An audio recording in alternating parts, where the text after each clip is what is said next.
ನಮಸ್ಕಾರ. Code with Anish YouTube ಚಾನೆಲ್ಗೆ ಸ್ವಾಗತ. ಇವತ್ತಿನ ವಿಡಿಯೋಲಿ ನಾವು ರಿಜಿಸ್ಟರ್ಸ್ ಬಗ್ಗೆ ಕಲಿಯೋಣ. ಹಿಂದಿನ ವಿಡಿಯೋಲಿ ನಾವು assembly programming language in introduction ಬಗ್ಗೆ ನೋಡಿದ್ವಿ ನಾವು. ಅದರಲ್ಲಿ ನಿಮಗೆಲ್ಲ ಅರ್ಥ ಆಗಿತ್ತು ಅಂತ ತಿಳಿತೀನಿ. ಏನಾದ್ರು ಅರ್ಥ ಆಗಿಲ್ಲ ಅಂದರೆ ಕಮೆಂಟ್ ಮಾಡಿ, ನಾನು ಅದನ್ನು ನಿಮಗೆ ಇನ್ನೊಂದು ವಿಡಿಯೋ ಮಾಡಿ ಕಲಿಸ್ಲಿಕ್ಕೆ ಟ್ರೈ ಮಾಡ್ತೀನಿ ಅದನ್ನು. ಓಕೆ, ಇವತ್ತಿನ ಯೂಟ್ಯೂಬ್ ವಿಡಿಯೋಲಿ ನಾವು ರಿಜಿಸ್ಟರ್ಸ್ ಬಗ್ಗೆ ಕಲಿಯೋಣ. ಓಕೆ, ರಿಜಿಸ್ಟರ್ಸ್ ಅಂದರೆ ಏನು ಅನ್ನೋದ್ರ ಬಗ್ಗೆ ಹೇಳ್ತೇನೆ ನಾನು. ಓಕೆ, ಇವಾಗ ರಿಜಿಸ್ಟರ್ಸ್ ಅಂದರೆ ಏನಂದರೆ ಅದು ಒಂಥರ ಸ್ಟೋರೇಜ್ ಇದು ಡಿವೈಸ್ ಥರ ಅದು, ಆಯಿತಾ. ನಿಮ್ದು ಹಾರ್ಡ್ ಡ್ರೈವ್, ರ್ಯಾಮ್ ಅದ್ರ ಥರನೇ ಇದು ರಿಜಿಸ್ಟರ್ಸು, ಆಯಿತಾ. ಇದರಿಂದ ಸ್ಟೋರೇಜ್ ಭಾಳ ಕಮ್ಮಿ ಇರ್ತೈತೆ, ಆಯಿತಾ. ಬೈಟ್ಸಲ್ಲಿ ಇರ್ತೈತಿ ಜಾಸ್ತಿ, ಅಂದರೆ ಅದಕ್ಕಿಂತ ಜಾಸ್ತಿ ಆಗಲ್ಲ ಅದು. ಯಾಕಂದರೆ ಇದು ಡೈರೆಕ್ಟ್ ನಿಮ್ಮ ಸಿ ಪಿ ಯು ಅಲ್ಲೇ ಇದು ಇರ್ತೈತಿ ಸ್ಟೋರೇಜ್. ಅದಕ್ಕೆ ಇದು ಎಲ್ಲದಕ್ಕಿಂತ ಫಾಸ್ಟೆಸ್ಟ್ ಸ್ಟೋರೇಜ್, ಆಯಿತಾ. ಅಂದರೆ ಆಕ್ಸೆಸ್ ಮಾಡ್ಲಿಕ್ಕೆ ಫಾಸ್ಟ್ ಇರೋದು ಇದು ಒಂದೇ. ರ್ಯಾಮ್, ಚೇಸ್ ಮತ್ತು ಹಾರ್ಡ್ ಡ್ರೈವ್ ಇದೆಲ್ಲ ಸ್ಟೋರೇಜ್ ಡಿವೈಸಸ್ಗಳು. ನಮ್ಮದು ಲ್ಯಾಪ್ಟಾಪ್ ಅಥವಾ ಯಾವ್ದು ಕಂಪ್ಯೂಟರ್ ತೊಗೊತಿರಲ್ಲ, ಇದೆಲ್ಲ ನಿಮ್ಮ ಕಂಪ್ಯೂಟ್ರಲ್ಲಿ ಇರ್ತೈತಿ, ಆಯಿತಾ. ಓಕೆ, ಇವಾಗ ಸ್ಟೋರೇಜ್ ಡಿವೈಸ್ ಅಂದರೆ ನಮ್ಗೆ ಇಷ್ಟ ಬಂದಿದ್ದ ಡೇಟಾನ ನಾವಲ್ಲಿ ಸ್ಟೋರ್ ಮಾಡಲಿಕ್ಕಾಗಲ್ಲ. ನಾವು ಪ್ರೋಗ್ರಾಮಿಂಗ್ ಮಾಡ್ತೇವಲ್ಲ, ಆವಾಗ ಒಂದೊಂದು ವೇರಿಯೇಬಲನ್ನು ನಾವು ರಿಜಿಸ್ಟರ್ಸಲ್ಲಿ ಸ್ಟೋರ್ ಮಾಡ್ತೀವಿ. ಅಂದರೆ ಇವಾಗ ನಾವು ಏನಾದ್ರು ಪ್ರೊಸೆಸ್ ರನ್ ಮಾಡ್ತೇವಲ್ಲ ಸಿ ಪಿ ಯುಯಿಂದ, ಆವಾಗ ಪ್ರೊಸೆಸ್ ಫಾಸ್ಟ್ ಆಗಲಿ ಅನ್ನೋ ಸಂಬಂಧಾಗಿ, ಆಯಿತಾ. ಓಕೆ, ಇವಾಗ ಹಿಂದಿನ ವಿಡಿಯೋಲಿ ನಾನು ಹೇಳಿದ್ದೆ ಇವಾಗ ಸಿ ಅಲ್ಲಿ ಯಾವುದೋ ಒಂದು ಪ್ರೋಗ್ರಾಮ್ ಬರ್ತಿದ್ರೆ ಅಂದರೆ ಅದು ಹೆಂಗೆ ರನ್ ಆಗ್ತಿದೆ ಅನ್ನೋದು, ಆಯಿತಾ. ಸೊ ಫಸ್ಟಿಗೆ ಏನಾಗ್ತಿದೆ ಅಂದರೆ ಸಿ ಪ್ರೋಗ್ರಾಮಲ್ಲಿ ಬರೆದಿರೋ ಕೋಡ ಕಂಪೈಲರ್ ಒಂಥರ ಇದು ಟ್ರಾನ್ಸ್ಲೇಟರ್ ಥರ, ಆಯಿತಾ. ಅದು ಇವಾಗ ಒಂದು ಪ್ರೋಗ್ರಾಮಿಂಗ್ ಲ್ಯಾಂಗ್ವೇಜಲ್ಲಿ ಬರೆದಿರೋ ಕೋಡ್ ಇನ್ನೊಂದು ಪ್ರೋಗ್ರಾಮಿಂಗ್ ಲ್ಯಾಂಗ್ವೇಜಲ್ಲಿ ಕನ್ವರ್ಟ್ ಮಾಡ್ತೈತಿ, ಆಯಿತಾ. ಈ ಕಂಪೈಲರ್ ಅನ್ನೋದು ಏನು ಮಾಡ್ತೈತೆ ಅಂದರೆ ಸಿ ಪ್ರೋಗ್ರಾಮಿಂಗ್ ಕೋಡ್ ಬರೆದಿರ್ತೇವಲ್ಲ, ಅದು ಅಸೆಂಬ್ಲಿ ಪ್ರೋಗ್ರಾಮಿಂಗಲ್ಲಿ ಕನ್ವರ್ಟ್ ಮಾಡ್ತೈತಿ, ಆಯಿತಾ. ಇವಾಗ ಅದಾದಮೇಲೆ ಏನಾಗ್ತೈತೆ ಅಂದರೆ ಅಸೆಂಬ್ಲರ್ ಅನ್ನೋದು ಇನ್ನೊಂದು ಕಂಪೈಲರ್, ಆಯಿತಾ. ಈ ಕಂಪೈಲರ್ ಅಸೆಂಬ್ಲಿ ಯೂಸ್ ಮಾಡ್ತೈತಿ. ಇವಾಗ ಅಸೆಂಬ್ಲಿಯಲ್ಲಿ ಬರೆದಿರೋ ಕೋಡ್ ಆಬ್ಜೆಕ್ಟ್ ಕೋಡಲ್ಲಿ ಕನ್ವರ್ಟ್ ಆಗ್ತೈತೆ, ಆಯಿತಾ. ಆಬ್ಜೆಕ್ಟ್ ಕೋಡಲ್ಲಿ ಏನಿರ್ತೈತಿ, ಬೈನರಿನೇ ಇರ್ತೈತಿ, ಆದರೆ ಅದು ಸಿಂಟೆಕ್ಸಲ್ಲಿ ಇರೋಂಗಿಲ್ಲ. ಸೊ ಇಲ್ಲಿ ಲಿಂಕಲ್ ಲೈಬ್ರರಿಯಲ್ಲಿ ಅದು ಲಿಂಕ್ ಮಾಡಿ ಆ ಸಿಂಟೆಕ್ಸನ್ನು ಎಲ್ಲ ಕರೆಕ್ಟಾಗಿ ಆ ಫಾರ್ಮ್ಯಾಟಲ್ಲಿ ಬರೆದು ಮಷಿನ್ ಕೋಡಲ್ಲಿ ಕನ್ವರ್ಟ್ ಆಗ್ತೈತಿ ಲಾಸ್ಟಿಗೆ, ಆಯಿತಾ. ನೀವು ನಾರ್ಮಲಿ ವಿ ಎಸ್ ಕೋಡಲ್ಲಿ ಕೋಡಿಂಗ್ ಮಾಡಿದ್ರೆ ಇದಷ್ಟು ಗೊತ್ತಾಗಂಗಿಲ್ಲ. ಸೊ ಇಲ್ಲ, ಒಂದು ನಿಮಿಷ ತಡೀರಿ, ನಾನು ನಿಮಗೆ ತೋರಿಸ್ತೀನಿ ಹೆಂಗೆ ಟರ್ಮಿನಲ್ ರನ್ ಮಾಡಿದರೆ ನಿಮಗೊಂಥರ ಐಡಿಯಾ ಬರ್ತೈತೆ, ಆಯಿತಾ. So okay, notepad use ಮಾಡೋಣ. Notepad, okay. ಇದರಲ್ಲಿ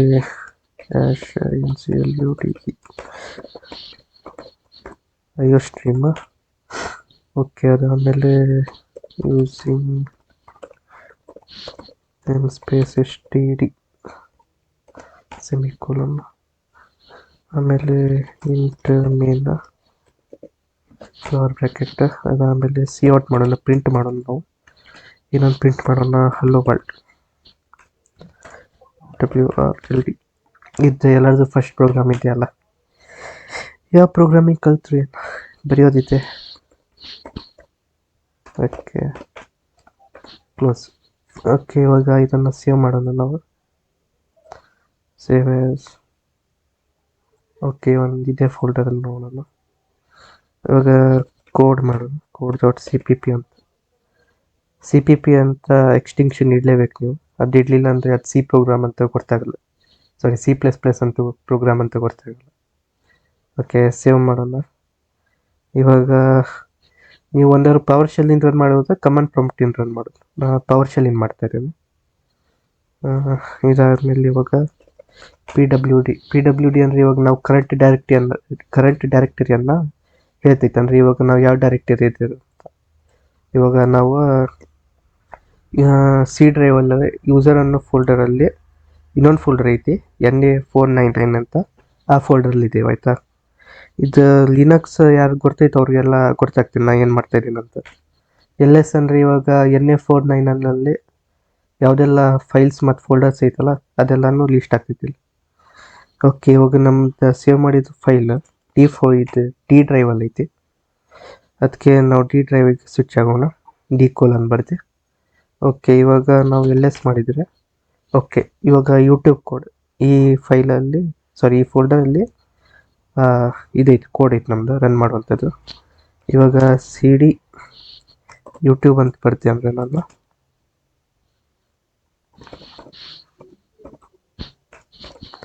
ಯೂಟ್ಯೂಬ್ ಕೋಡಲ್ಲ ಹಿಂಗೆ ಬರ್ದು ಎಂಟರ್ ಬರುತ್ತೆ ಅಂದರೆ ನಾವು ಇವಾಗ ಡಿ ಡ್ರೈವಿಂದ ಆ ಯೂಟ್ಯೂಬ್ ಅನ್ನೋ ಫೋಲ್ಡ್ರಲ್ಲಿದ್ದೇವೆ.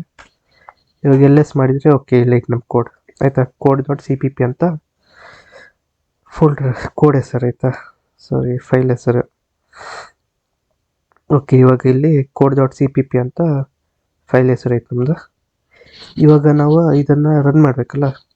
ರನ್ ಮಾಡಲಿಕ್ಕೆ ನಾವು G++ ಯೂಸ್ ಮಾಡ್ತೀವಿ, ಯಾಕಂದರೆ ನಾವು ಇವಾಗ C++ ಯೂಸ್ ಮಾಡ್ತಾ ಇದ್ದೀವಲ್ಲ, ಅದಕ್ಕೆ G++ ಅನ್ನೋ ಕಂಪೈಲರ್ ಯೂಸ್ ಮಾಡ್ತೀವಿ. ನಾವೇನಾದ್ರು ಸಿ ಪ್ರೋಗ್ರಾಮಿಂಗ್ ಇನ್ ಕೋಡ್ ಬರ್ತಿತ್ತಂದರೆ GCC ಅನ್ನೋ ಕಂಪೈಲರ್ ಯೂಸ್ ಮಾಡ್ತಾಯಿದ್ವಿ.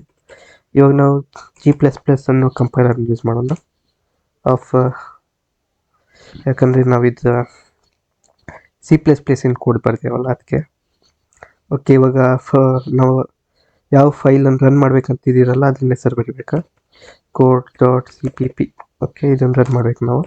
ಓಕೆ, ಇವಾಗ ಔಟ್ಪುಟ್ ಬರ್ತಿತ್ತಲ್ಲ, ಅದೊಂದು ಫೋಲ್ಡರ್ ಅಥವಾ ಒಂದು ಫೈಲಲ್ಲಿ ಸೇವ್ ಆಗ್ತಿತ್ತು, exe ಫೈಲಲ್ಲಿ. ಅದಕ್ಕೊಂದು ಹೆಸರು ಕೊಡಬೇಕಲ್ಲ, ಅದಕ್ಕೆ ನಾವು ಔಟ್ಪುಟ್ ಅಂತ ಕೊಡೋಣ. ನೀವೇನು ಹೆಸರು ಬೇಕಾದ್ರೂ ಇಡ್ಬೋದು. ಆ ಫೈಲಿನ ಹೆಸರಿಂದ ಸೇವ್ ಆಗ್ತೈತೆ ಅದು ಎಕ್ಸಿಕ್ಯೂಟೇಬಲ್ ಫೈಲ್ ಆಯಿತಾ. ಇವಾಗ ನಾವು ಎಂಟರ್ ಒತ್ತಂದರೆ ಏನು ಪ್ರಾಬ್ಲಮ್ ಆಯಿತಾ. ಓಕೆ, ಇವಾಗ ಅದು ರನ್ ಆಯ್ತು ಕೋಡ್ ಆಯಿತಾ. ಇವಾಗ ನಾವು ಇಲ್ಲಿ ಫೋಲ್ಡ್ರಲ್ಲಿ ಹೋದೆ ಅಂದರೆ ನನ್ನ ಡಿ ಡ್ರೈವಲ್ಲಿ ಯೂಟ್ಯೂಬ್. ಓಕೆ, ಇವಾಗ ಇಲ್ಲಿ ಒಂದು ಔಟ್ಪುಟ್ ಅಂತ ಒಂದು ಫೈಲ್ ಇದಾಗೈತಿ, ಕ್ರಿಯೇಟ್ ಆಗೈತಿ. ಓಕೆ, ಇದರಲ್ಲಿ ನಮ್ದು ಔಟ್ಪುಟ್ ಐತೆ ಆಯಿತಾ. ಇವಾಗ ನಾವು ಇದನ್ನು ರನ್ ಮಾಡ್ಬೇಕಾಯ್ತಾ. ಇದು ಹಾಗೆ ರನ್ ಮಾಡ್ಲಿಕ್ಕೆ ಆಗಲ್ಲ ಆಯಿತಾ. ಇವಾಗ ನಾವು ಇದನ್ನು ರನ್ ಹೇಗೆ ಮಾಡೋದಂದರೆ, ರನ್ ಮಾಡಲಿಕ್ಕೆ ./ಔಟ್ಪುಟ್ ಅಂತ ಬರಿಬೇಕು, ಔಟ್ಪುಟ್. ಇವಾಗ ಎಂಟ್ರ್ ಕೊಟ್ಟಂದರೆ ಹಲೋ ವರ್ಲ್ಡ್ ಆಯಿತಾ. ಸೊ ಇವಾಗ ನೀವು ವಿ ಎಸ್ ಕೋಡಲ್ಲೆಲ್ಲ ರನ್ ಮಾಡ್ತೀರಲ್ಲ ಕೋಡ್, ಆವಾಗ ಈ ಪ್ರೊಸೆಸ್ ಎಲ್ಲ ಆಗ್ತೈತೆ ಆಯಿತಾ. ಇವಾಗ ನಿಮ್ಗೆ ಅನಿಸಿರ್ಬೇಕು, ಇವಾಗ ಒಂದೊಂದು ಸತಿ ನೀವು ಕೋಡ್ ಬರ್ದು ರನ್ ಮಾಡಿರ್ತೀರಲ್ಲ, ಕೆಳಗಡೆ ಅದೇ ಸೇಮ್ ಕೋಡ್ ಅಂತ ಹೆಸರು ಬರ್ದು ಅದರ ಮುಂದೆ exe ಅಂತ ಒಂದು ಫೈಲ್ ಕ್ರಿಯೇಟ್ ಆಗಿರ್ತೈತಲ್ಲ, ಸೊ ಅದೇ ಫೈಲ್ ಔಟ್ಪುಟ್ ಇರೋದಂಥದ್ದು. ಅದು ನೀವು ರನ್ ಮಾಡಿದಾಗ ಅದೇ ಫೈಲ್ ರನ್ ಆಗುವಂಥದ್ದು ಆಯಿತಾ.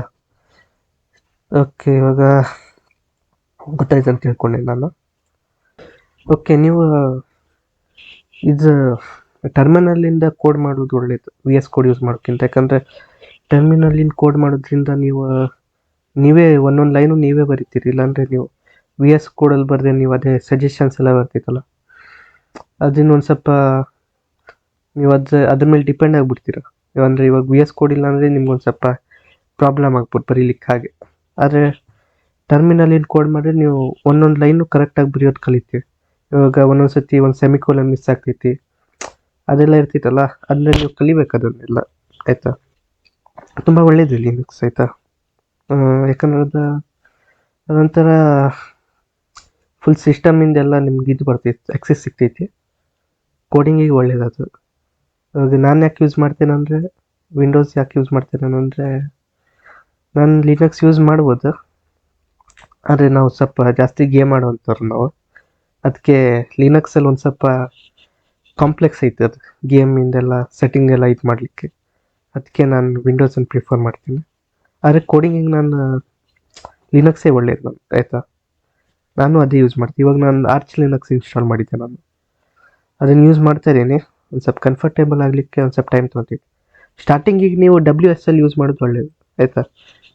WSLಿಂದ ನೀವು ಒಂದು ಸ್ವಲ್ಪ ಸ್ಟಾರ್ಟಿಂಗ್ ಒಂದು ಸ್ವಲ್ಪ ಬೇಸಿಕ್ ಕಲ್ತು ಆಮೇಲೆ ಡ್ಯುಯಲ್ ಬೂಟಿಗೆ ಹೋಗ್ಬೋದು ನೀವು ಆರ್ಚ್ ಲಿನಕ್ಸ್ ಜೊತೆ. ನಾನು ಮಾಡ್ಬೇಕಂತಿದ್ದೀನಿ ನಾನು. ಅಂದರೆ ನಮ್ಮದು ಆ್ಯಕ್ಚುಲಿ ಇನ್ನೊಂದು ಕಂಪ್ಯೂಟ್ರ್ ಇತ್ತು ನನ್ನ ಹತ್ರ. ಆ ಕಂಪ್ಯೂಟ್ರಲ್ಲಿ ಆ್ಯಕ್ಚುಲಿ ಲಿನಕ್ಸ್ ಯೂಸ್ ಮಾಡ್ತಾಯಿದ್ದೆ ನಾನು. ಇದು ನನ್ನ ಲ್ಯಾಪ್ಟಾಪ್, ಅದರಿಂದ ಇದರಲ್ಲಿ ಸ್ಟೋರೇಜು ಅಷ್ಟಿಲ್ಲ, ಹಾಗಾಗಿ ನಾನು ಇದು ಮಾಡ್ತಾಯಿದ್ದೀನಿ.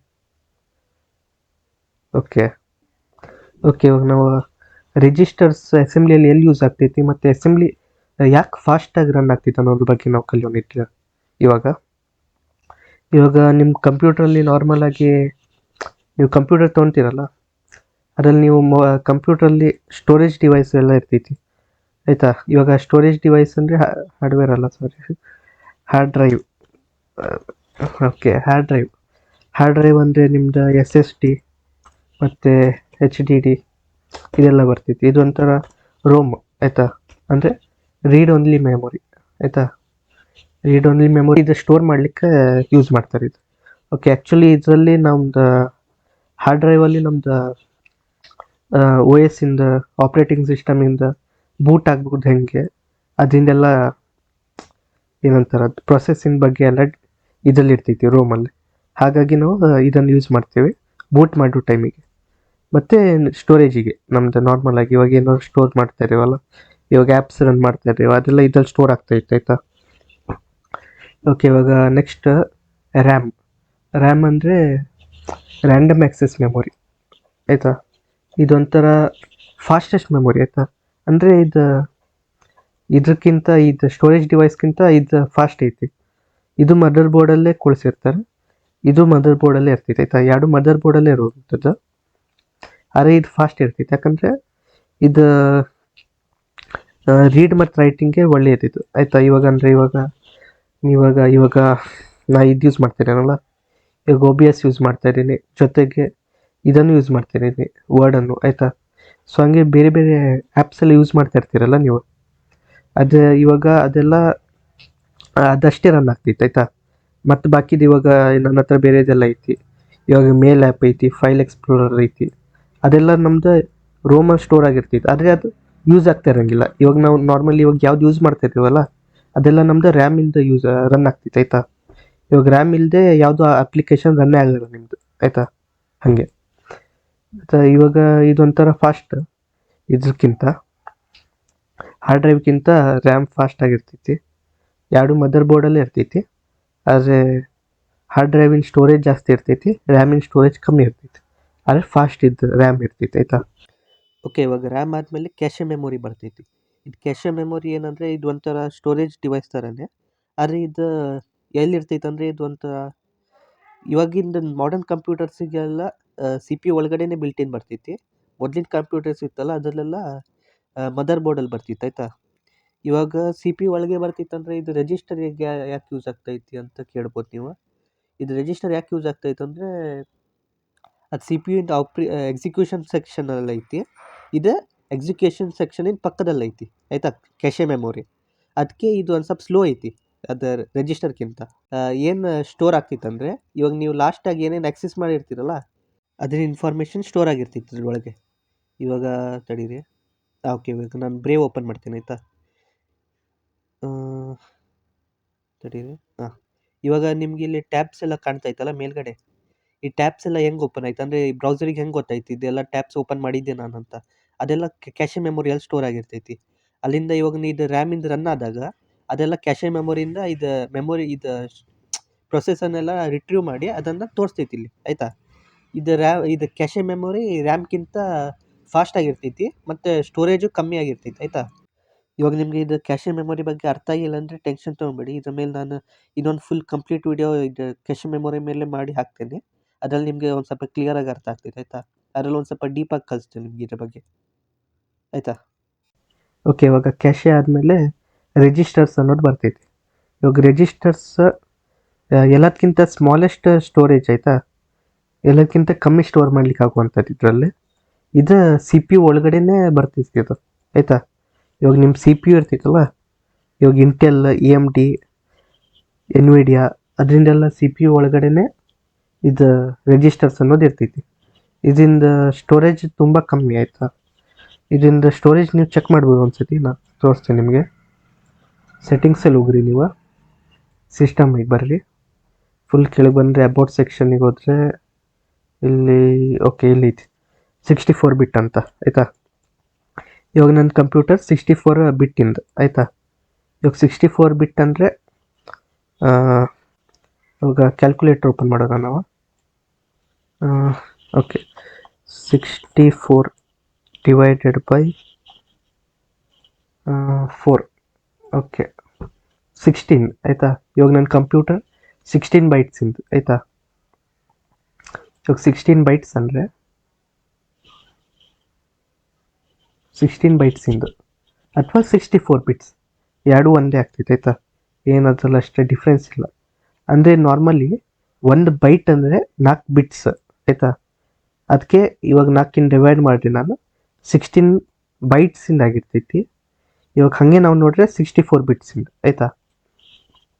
ಇವಾಗ ಇದೇನು 64 ಬಿಟ್ಸ್ 64 ಬಿಟ್ಸ್ ಅಂದರೆ ನಮ್ದು ರಿಜಿಸ್ಟರಿಂದ ಸೈಜ್ ನಾರ್ಮಲಿ ಎಷ್ಟರಿಂದ ಸ್ಟಾರ್ಟ್ ಆಗ್ತಿತ್ತು ಅಂದರೆ ಹಳೆ ಕಂಪ್ಯೂಟರ್ಸಲ್ಲೆಲ್ಲ 8 ಬಿಟ್ಟಿಂದ ಸ್ಟಾರ್ಟ್ ಆಗಿತ್ತು ಆಯಿತಾ. ಅದಾದಮೇಲೆ 16 ಬಿಟ್ ಬಂತು. ಅದಾದಮೇಲೆ 16 ಬಿಟ್ ಆದಮೇಲೆ 32 ಬಿಟ್ ಬಂತು. ಅದಾದಮೇಲೆ 64 ಬಂತು, 128, ಆಮೇಲೆ 250, 256 ಆಯಿತಾ. ಓಕೆ, ಇವಾಗ ಮೊದಲಿನ ಕಂಪ್ಯೂಟರ್ಸಲ್ಲೆಲ್ಲ 8 ಬಿಟ್ ಸ್ಟೋರೇಜ್ ಬರ್ತಿತ್ತು ಆಯಿತಾ. ಅದಾದಮೇಲೆ ಒಂದು ಸ್ವಲ್ಪ ಡೆವಲಪ್ ಆಗ್ತಾ ಬಂದಂಗೆ ನಾವು ರನ್ ಮಾಡೋ ಅಪ್ಲಿಕೇಶನ್ಸ್ ಐತಲ್ಲ ಮತ್ತು ಅದನ್ನು ಬರ್ತಿರೋ ಕೋಡ್ ಅದೆಲ್ಲ ಒಂದು ಸ್ವಲ್ಪ ಫಾಸ್ಟ್ ಎಕ್ಸಿಕ್ಯೂಷನಿಗೆ 16 ಬಿಟ್ಸ್ ಮಾಡಿದ್ರು. ಆಮೇಲೆ 32 ಬಿಟ್ಸ್ ಆಯಿತು, ಆಮೇಲೆ 64, 128, 256 ಆಯಿತಾ. ಇವಾಗ ನಾರ್ಮಲಿ 64 ತನಕ ನಾರ್ಮಲ್ ಆಯಿತಾ. ಅಂದರೆ ಎಲ್ಲ ಕಂಪ್ಯೂಟರ್ಸಲ್ಲಿ ಇರ್ತೈತಿ ಇದು. ಒಂದರ 64, 32 ಇದೆರಡೇ ಇರುವಂಥದ್ದು ಆಯಿತಾ. ಇವಾಗ ಇದೆಲ್ಲ ಬಂದಾಗಿತ್ತು ಇದು ಪ್ರೊಡಕ್ಷನ್ನ. ಇವಾಗ ನಾರ್ಮಲಾಗಿ 32 ಮತ್ತು 64 ಬಿಟ್ಸಿಂದ ಇದು ಬರ್ತೈತಿ ಕಂಪ್ಯೂಟ್ರ್. ಇವಾಗ ಒಂದೊಂದು ಹೈಫೈ ಕಂಪ್ಯೂಟರ್ಸ್ ಬರ್ತೈತಿ ಆಯಿತಾ, ಸೂಪರ್ ಕಂಪ್ಯೂಟರ್ಸ್. ಅದು NVIDIA ಎಲ್ಲ ಬರ್ತೈತಲ್ಲ, ಅದೊಂದು ಸಣ್ಣ ಬಾಕ್ಸ್ ಥರ ಐತಿ. ಇವಾಗ ಅದು ಯಾವುದೋ ಲಾಂಚ್ ಆಗೈತೆ ಅದ್ರ ಒಂದು ಅದನ್ನ ಹೆಸರು ಮರ್ತೋಯ್ತು ನಂಗೆ ಆಯಿತಾ. ಎಲ್ಲಿ ಬಿಡಿ ಆಯಿತಾ. ಅಂಥ ಸೂಪರ್ ಕಂಪ್ಯೂಟರ್ಸಲ್ಲೆಲ್ಲ ಜಾಸ್ತಿ ಬಿಟ್ಸ್ ಯೂಸ್ ಆಗ್ತಾವೆ. ಓಕೆ, ಇದು ಬಿಟ್ಸ್ ಅಂದರೆ ಏನು?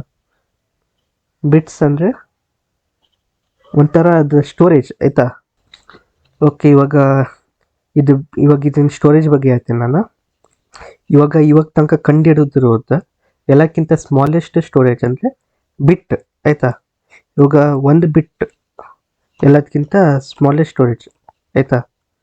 ಇವಾಗ 4 ಬಿಟ್ ಸೇರಿದರೆ 1 ಬೈಟ್ ಆಗ್ತೈತಿ ಆಯಿತಾ. 1 ಬೈಟ್ ಇವಾಗ ನನ್ನ ಕಂಪ್ಯೂಟರ್ಲಿರೋದು 64 ಬಿಟ್. ಅದನ್ನು 4ರಿಂದ ಡಿವೈಡ್ ಮಾಡಿದರೆ 16 ಆಗ್ತೈತಿ. ಅದಕ್ಕೆ ಇವಾಗ ನನ್ನ ಕಂಪ್ಯೂಟ್ರಲ್ಲಿ 16 ಬೈಟಿನ ಸ್ಟೋರೇಜ್ ಯೂಸ್ ಮಾಡ್ತೈತೆ ರಿಜಿಸ್ಟರ್ ಆಯಿತಾ. ಓಕೆ, ಇವಾಗ ನೆಕ್ಸ್ಟ್ ಬರುವಂಥದ್ದು 1024 ಬೈಟ್ ಅಂದರೆ 1 KB ಆಯಿತಾ. 1 KB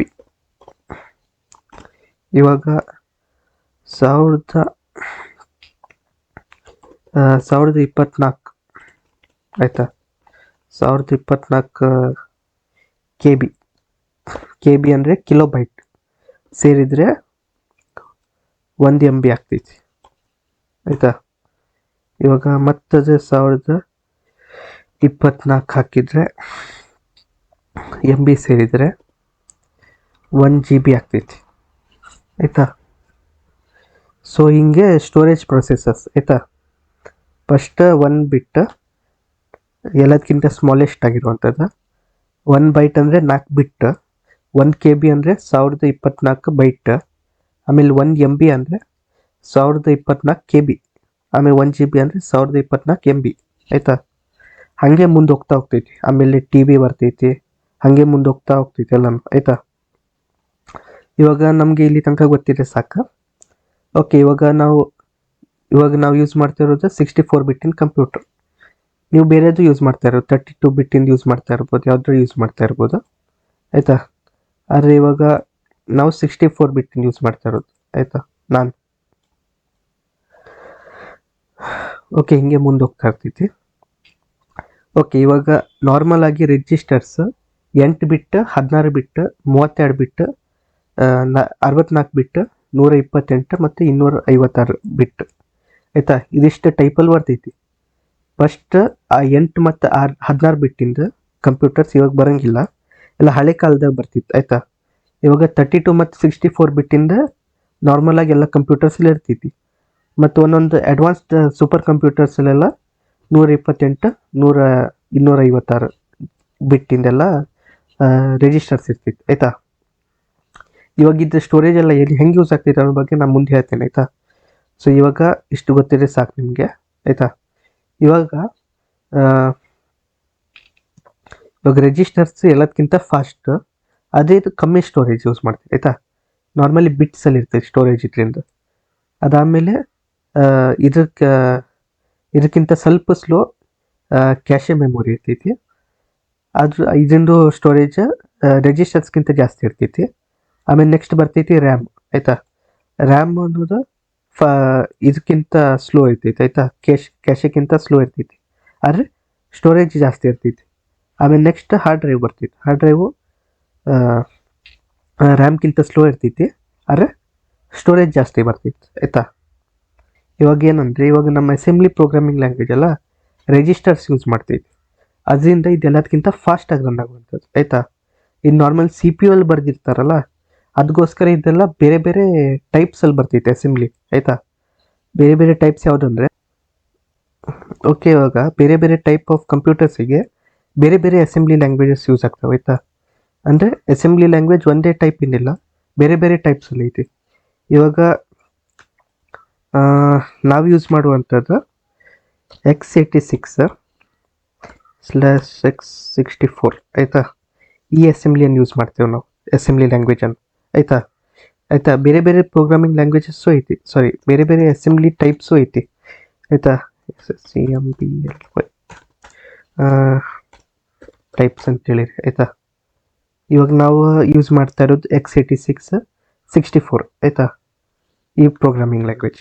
ಇದು ನಾರ್ಮಲಿ ಯಾರು ಯೂಸ್ ಮಾಡ್ತಾರಂತೆ, ಇದು ಕಂಪ್ಯೂಟರ್ಸಲ್ಲೆಲ್ಲ ಇದು ಯೂಸ್ ಆಗ್ತದೆ ಆಯಿತಾ.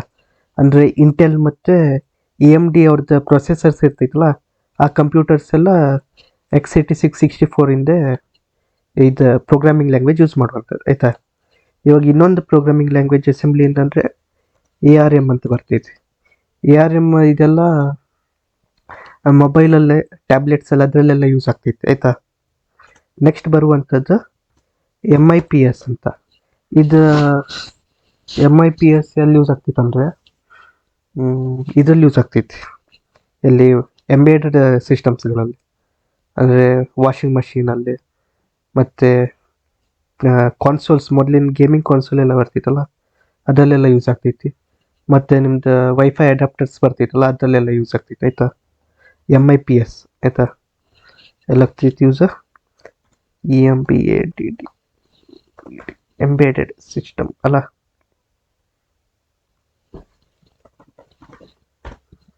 ಆಯಿತಾ. ಎಂಬೇಡೆಡ್ ಸಿಸ್ಟಮಲ್ಲಿ ಯೂಸ್ ಆಗ್ತೈತಿ. ARM ಯೂಸ್ ಆಗ್ತೈತಿ ಮೊಬೈಲ್ ಮತ್ತು ಟ್ಯಾಬ್ಲೆಟ್ಸಲ್ಲಿ. ಆಮೇಲೆ ಇದು ಇಂಟೆಲ್ ಅಥವಾ ಐಟೆಲ್ ಹೇಳ್ತಾರೆ, ಮತ್ತು AMD ಪ್ರೊಸೆಸರ್ ಇರುವಂಥ ಕಂಪ್ಯೂಟರ್ಸ್ಗಳಲ್ಲಿ x86, x64 ಯೂಸ್ ಆಗ್ತೈತಿ ಆಯಿತಾ. ಇದೆರಡು ಸಪ್ರೇಟ್ ಅಲ್ಲ, ಇದು ಫುಲ್ ಒಂದೇ ಹೆಸರು ಆಯಿತಾ. ಆಮೇಲೆ ನೆಕ್ಸ್ಟ್ ARM ಮೊಬೈಲಲ್ಲಿ ಯೂಸ್ ಆಗ್ತೈತಿ. MIP embedded system, washing machines ಅದರಲ್ಲೆಲ್ಲ ಯೂಸ್ ಆಗ್ತೈತಿ. ನೆಕ್ಸ್ಟ್ ಇನ್ನೊಂದು ಬರ್ತೈತಿ ಪವರ್ PC ಆಯಿತಾ. ಇದು ನಾರ್ಮಲಿ ಎಲ್ಲಿ ಯೂಸ್ ಆಗ್ತೈತೆ ಅಂದರೆ, ಇದು ಪ್ಲೇಸ್ಟೇಷನ್ ಮತ್ತು Xbox ಎಲ್ಲ ಹಳೆ ಕಾಲದಲ್ಲ ಆಯಿತಾ, ಇವಾಗಿನಲ್ಲ. ಅಂದರೆ ಪ್ಲೇಸ್ಟೇಷನ್ 3 ಅಲ್ಲೇ, 2 ಅಲ್ಲೇ ಮತ್ತು Xbox ಇಂದೆಲ್ಲ ಬರ್ತಿತ್ತಲ್ಲ ಅದರಲ್ಲೆಲ್ಲ ಯೂಸ್ ಆಗ್ತಿತ್ತು ಇದು ಆಯಿತಾ, ಪವರ್ PC. ಅದು ಬಿಟ್ಟರೆ ಮತ್ತು ಹಳೆದ ಆರ್ಕಿಟೆಕ್ಚರ್ ಐತಿ ಪ್ರೋಗ್ರಾಮಿಂಗ್ ಲ್ಯಾಂಗ್ವೇಜ್ ಇದು ಅಸೆಂಬ್ಲಿಯಿಂದ.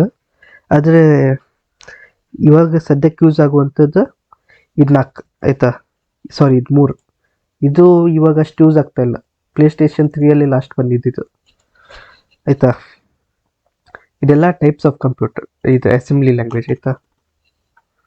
ಇವಾಗ ನೆಕ್ಸ್ಟ್ ಏನು ಕಲಿಬೇಕು ನಾವು, ಇವಾಗ ನಾವು ಯೂಸ್ ಮಾಡುವಂಥದ್ದು x86, x64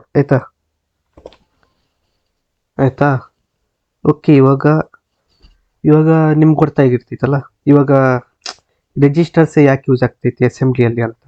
ಯಾಕಂದರೆ ಇದೆಲ್ಲದಕ್ಕಿಂತ ಫಾಸ್ಟ್ ಯಾಕೆಂದರೆ ಇದು CPU ಒಳಗಡೆ ಬಿಲ್ಟ್ ಇನ್ ಬರ್ತೈತಿ ಆಯಿತಾ. ಅಂದರೆ CPU ಒಳಗಡೆನೇ ಇರ್ತೈತಿ. ಇದು ಸಿ ಪಿ ಯುಕ್ಕಿಂತ ಒಂದು ಸ್ವಲ್ಪ ದೂರ ಇರ್ತೈತಿ ಮದರ್ ಬೋರ್ಡಲ್ಲಿ, ಆಯಿತಾ. ಇವಾಗ ಎಲ್ಲದಕ್ಕಿಂತ ದೂರ ಇರೋದು ಹಾರ್ಡ್ ಡ್ರೈವ್, ಆಯಿತಾ. ಅದಾದಮೇಲೆ ಒಂದು ಸ್ವಲ್ಪ ಹತ್ತಿರ ಐತಿ ರ್ಯಾಮ್. ಅದಾದಮೇಲೆ ಅದಕ್ಕಿಂತ ಹತ್ತಿರ ಇರುವಂಥದ್ದು ಕ್ಯಾಶೆ, ಯಾಕಂದರೆ ಇದು ರ್ಯಾಮ್ ಮತ್ತು ಸಿ ಪಿ ಯು ಇಂದ ಮಿಡಲಲ್ಲಿ ಐತೆ ಅಂತ ತಿಳಿರಿ, ಆಯಿತಾ. ಅದಾದಮೇಲೆ ಇನ್ನೊಂದು ಬರೋದು ರಿಜಿಸ್ಟರ್ಸ್, ಅದು ಸಿ ಪಿ ಯು ಒಳಗಡೆನೆ ಬಿಲ್ಟಿನ್ ಐತಿ. ಅದಕ್ಕೆ ಇದು ಫಾಸ್ಟ್ ಐತಿ ಎಲ್ಲದಕ್ಕಿಂತ, ಆಯಿತಾ. ಎಲ್ಲದಕ್ಕಿಂತ ಫಾಸ್ಟ್ ಇದಕ್ಕೆ ಇರೋದು, ಆಯಿತಾ. ಎಲ್ಲದರಲ್ಲೂ ಸೇಮ್ ಸ್ಟೋರೇಜೇ ಯೂಸ್ ಆಗಿರ್ತದೆ, ಆದರೆ ಎಲ್ಲದಕ್ಕಿಂತ ಫಾಸ್ಟ್ ಇದಿರುವಂಥದ್ದು, ಯಾಕಂದರೆ ಇದು ಹತ್ತಿರ ಐತಿ ಸಿ ಪಿ ಯುಗೆ. ಓಕೆ, ಹಾಗೆ ಎಷ್ಟು ಸಿ ಪಿ ಯುಗೆ ಯಾವ್ದು ಜಾಸ್ತಿ ಹತ್ತಿರವಾಗಿರ್ತೈತಲ್ಲ ಅದು ಭಾಳ ಫಾಸ್ಟಾಗಿ ರೀರೈಟ್ ಮಾಡ್ಬೋದು, ರೀಡ್ ಮತ್ತು ರೈಟ್ ಮಾಡ್ತೈತೆ, ಆಯಿತಾ. ಇವಾಗ ರಿಜಿಸ್ಟರ್ ಎಲ್ಲಕ್ಕಿಂತ ಹತ್ತಿರ ಇರೋದ್ರಿಂದ ಇದು ಸಿ ಪಿ ಯು ಫಾಸ್ಟಾಗಿ ರೀಡ್ ಮತ್ತು ರೈಟ್ ಮಾಡ್ಬೋದು. ಅದರಿಂದ ಅಸೆಂಬ್ಲಿ ಫಾಸ್ಟಾಗಿ ರನ್ ಆಗ್ತೈತಿ, ಆಯಿತಾ. ಇವಾಗ ನಾವು ಕೋಡ್ ಬರೀತೀವಲ್ಲ ಅಸೆಂಬ್ಲಿಯಲ್ಲಿ, ಅದರಿಂದ ಕೋಡಲ್ಲಿ ಇವಾಗ ಇಂಟ್ ಸಿ ಅಂತೆಲ್ಲ ಡಿಕ್ಲೇರ್ ಮಾಡ್ತೀವಲ್ಲ ನಾವು C++ಅಲ್ಲಿ. ಇಂಟ್ ಸಿ ಅನ್ನು ಡಿಕ್ಲೇರ್ ಮಾಡಿ ಅದಕ್ಕೊಂದು ವೇರಿಯೇಬಲ್ ಅಸೈನ್ ಮಾಡ್ತೀವಲ್ಲ, int C is equal to 10 ಅಂತ. ಇವಾಗ ಏನಾಗ್ತೈತೆ ಅಂದರೆ ಸಿ ಅಲ್ಲಿ 10 ಹೋಗ್ತೈತಿ, ಆಯಿತಾ. ಆದರೆ ಇದೆಲ್ಲ ಸ್ಟೋರ್ ಆಗ್ತೈತಿ, ಅದು ಒಂದು ಸ್ಟೋರೇಜಿಗೆ ಒಂದು ಇದಿರಬೇಕಲ್ಲ ಪ್ಲೇಸ್, ಅದು ರಿಜಿಸ್ಟರಲ್ಲಿ ಸ್ಟೋರ್ ಆಗ್ತೈತಿ, ಆಯಿತಾ. ಇದ್ರಲ್ಲಿ ನಾವು ಅಸೆಂಬ್ಲಿಯಲ್ಲಿ ಒಂದೊಂದು ಸ್ಪೆಸಿಫೈ ಮಾಡ್ತೇವೆ, ಯಾವ ರಿಜಿಸ್ಟರಲ್ಲಿ ಏನು ಸ್ಟೋರ್ ಆಗಬೇಕು, ಯಾವ ರಿಜಿಸ್ಟರಿಂದ ಯಾವ ರಿಜಿಸ್ಟರ್ ಆ್ಯಡ್ ಆಗಬೇಕು, ಮತ್ತು ಯಾವ ರಿಜಿಸ್ಟರಲ್ಲೆಲ್ಲ ಔಟ್ಪುಟ್ ಎಲ್ಲ ಸೇವ್ ಆಗಬೇಕು, ಅದೆಲ್ಲನೂ ಮಾಡ್ತೇವೆ ನಾವು ಅಸೆಂಬ್ಲಿಯಿಂದ. ಓಕೆ, ಇವಾಗ ನಿಮ್ಮ ತಲೆಯಲ್ಲಿ ಒಂದು ಕ್ವಶನ್ ಬಂದಿರ್ಬೋದಲ್ಲ, ಇದನ್ನ ಹೆಸರು ರಿಜಿಸ್ಟರ್ ಅಂತ ಯಾಕೆ ಇಟ್ಟಿದ್ರು ಅಂತ. ಇವಾಗ ಮೊದಲೇ ಇಂಟೆಲ್ ಅಂತ ಒಂದು ಕಂಪ್ನಿ ಇತ್ತು, ಆಯಿತಾ. ಇವಾಗೂ ಐತದ, ಇವಾಗೆಲ್ಲ 13 ಜನ್ರೇಷನ್ 14 ಜನ್ರೇಷನಿಂದೆಲ್ಲ ಬರ್ತೈತಿ, i3 i7 i9 i5 ಒಳ್ಳೇದದು, ಆದರೆ ನಾ AMD ಪ್ರಿಫರ್ ಮಾಡ್ತೀನಿ. ಓಕೆ, ಇವಾಗ ಏನಾಗಿತ್ತಂದರೆ ಇಂಟೆಲ್ 4004 ಅಂತ ಒಂದು ಸಿ ಪಿ ಯು ಮಾಡಿದ್ರು, ಯಾವಾಗ 1971ರಲ್ಲಿ, ಆಯಿತಾ. ಯಾರು ಮಾಡಿದ್ರು?